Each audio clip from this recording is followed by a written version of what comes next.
একটা মিষ্টি মৃদু একটা বাতাস আসবে, এই বাতাস মুমিনদের বগলের নিচ দিয়ে প্রবাহিত হবে, এবং যার অন্তরে এক সরিষা দ্বারা পরিমাণ ঈমান আছে, ওই বাতাসে তার জান কবজ হয়ে যাবে। বাকি থাকবে সব এই যে গরু, ছাগল, হাঁস মুরগির মতো মানুষ, গবাদি পশু। আল্লাহ বলার মতো মানুষ নাই, রাস্তা মোড়ে মোড়ে জেনা করবে। এটা আরো অনেক পরের কথা, অনেক পরের কথা। আমরা ওই যুগ দেখতেও চাই না, বাঁচতেও চাই না ওই যুগে, তাই না ভাই? আল্লাহ পাক বলছেন এরপরে, আল্লাহ রাসূল সাল্লাল্লাহু আলাইহি ওয়াসাল্লাম বলছেন এরপরে একদিন সকালে হঠাৎ করে দেখবে কেনা বেচা করতে করতে, কথা বলতে বলতে, পানি পান করতে করতে, খাবার খেতে খেতে এই যে পশ্চিম দিক থেকে সূর্য উঠে গেছে। তার মানে কি ওই দিন কিয়ামত হয়ে যাবে, এবং এটা এত ফাস্ট হবে, এত দ্রুত হবে। আল্লাহ রাসূল সাল্লাল্লাহু আলাইহি ওয়াসাল্লাম বলেছেন যে কেউ বাসায় ফিরে যাবে, আহাল পরিবারের সাথে একটা দেখা করবে, এই সুযোগ পাবে একদম ইনস্ট্যান্ট ডেট ছাড়।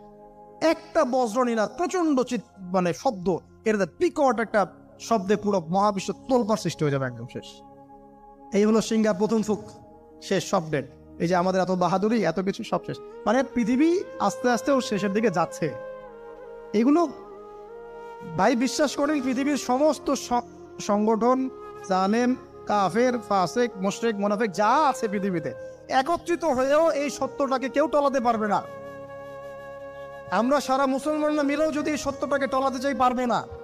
মানে আস্তে আস্তে আলটিমেট গোল এটাই পৃথিবীর। এরপরে কিয়ামত, তারপরে তো আপনারা জানেন কি হচ্ছে,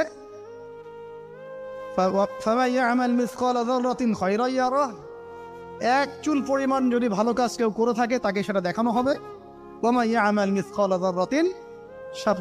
এক চুল পরিমাণ খারাপ কাজ আমরা কেউ করে থাকলে দেখানো হবে। তবে যারা লা ইলাহা ইল্লাল্লাহ এই তাওহীদের উপর থাকবে, যত বড় গুনাহ করুক না কেন আল্লাহ মাফ করে দিবেন ইনশাআল্লাহ। পাকিস্তানের খেজুর গাছের নাম শুনেছ? তামিমবাড়ি বলছেন শুনেছে। সেখানে কি খেজুর আছে?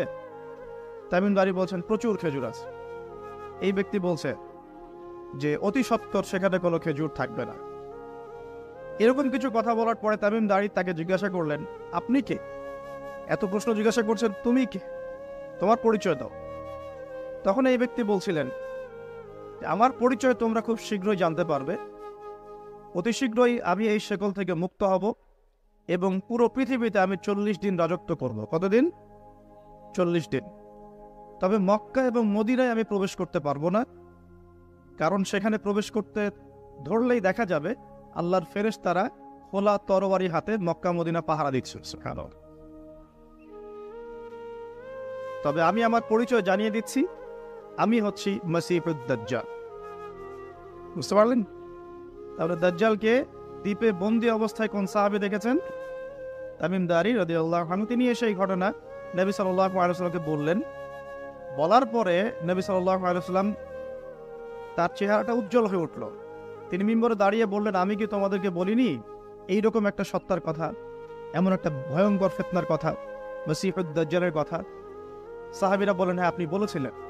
তামিমদারি আজকে সেটাই দেখে এসেছে, তোমাদেরকে সেই ঘটনা সে ব্যক্ত করছে। এখান থেকে আমরা বুঝতে পারলাম যে দাজ্জাল একটা দ্বীপের মধ্যে বন্দী ছিল বা আছে, হয় ছিল বা আছে। এখন ছিল না এখনো আছে, এর উত্তর খুঁজতে হলে একটা হাদিস দেখতে হবে।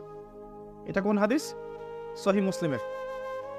নবী সাল্লাল্লাহু আলাইহি ওয়াসাল্লাম মদিনায় বসবাস করছেন, মক্কা থেকে হিজরত করে মদিনায় এসেছেন। মদিনায় মাশাআল্লাহ তিনি ইসলামিক রাষ্ট্র প্রতিষ্ঠা করেছেন। বদরের যুদ্ধ হয়েছে, উহুদের যুদ্ধ হয়েছে, খন্দকের যুদ্ধ হয়েছে। ইসলামের একটা পুরো খিলাফা স্টেট যেটা আমরা বলি সেটা কায়েম হয়েছে।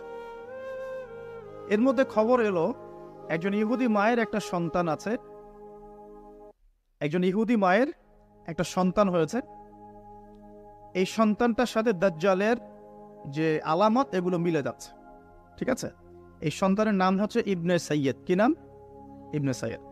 তো নবী সাল্লাল্লাহু আলাইহি ওয়াসাল্লাম ওমর রাদিয়াল্লাহু আনহু এবং অন্যান্য সাহাবীদের কিনে ইনভেস্টিগেট করতে গেলেন।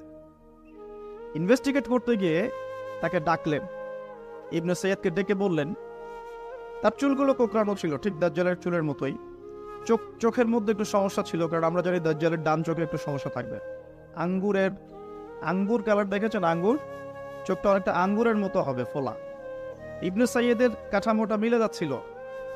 নবী সাল্লাল্লাহু আলাইহি ওয়াসাল্লাম তাকে ডেকে বললেন, তুমি কি দেখো? ইবনে সাইয়্যিদ বলছে, আমি আরশ দেখি। কি দেখি? আরশ বোঝেন তো? আরশ মানে কি? আচ্ছা, এখানে আরশের কথা যেহেতু এসেই গেছে, একটা কথা বলে দেই যে নবী সাল্লাল্লাহু আলাইহি ওয়াসাল্লাম একটা হাদিসে বলেছেন, কিতাবুত তাওহীদ গ্রন্থের মধ্যে আছে, আমরা যে পৃথিবীতে বসবাস করছি, এই পৃথিবী থেকে প্রথম আসমান মানে পুরো মহাবিশ্ব, এর দূরত্ব হচ্ছে 500 বছরের রাস্তা। কত বছর? এভাবে দ্বিতীয় আসমান থেকে তৃতীয় আসমানের ডিস্টেন্স 500 বছরের পথ। কত বছর? এভাবে চতুর্থ, পঞ্চম, ষষ্ঠ, সপ্তম, এই 7 আসমানের প্রত্যেক আসমানের ডিস্টেন্স হচ্ছে 500 বছরের রাস্তা। এর উপরে আছে কুরসি। কি আছে? ওয়াসিআ কুরসিয়ুহুস সামাওয়াতি ওয়াল আরদ। আয়াতুল কুরসি পড়েন নাই? আয়াতুল কুরসি ঘুমানোর সময় পড়েন কি? যে ব্যক্তি ঘুমানোর সময় আয়াতুল কুরসি পড়ে, সারা রাত আল্লাহর পক্ষ থেকে একজন ফেরেশতা তাকে পাহারা দিবে।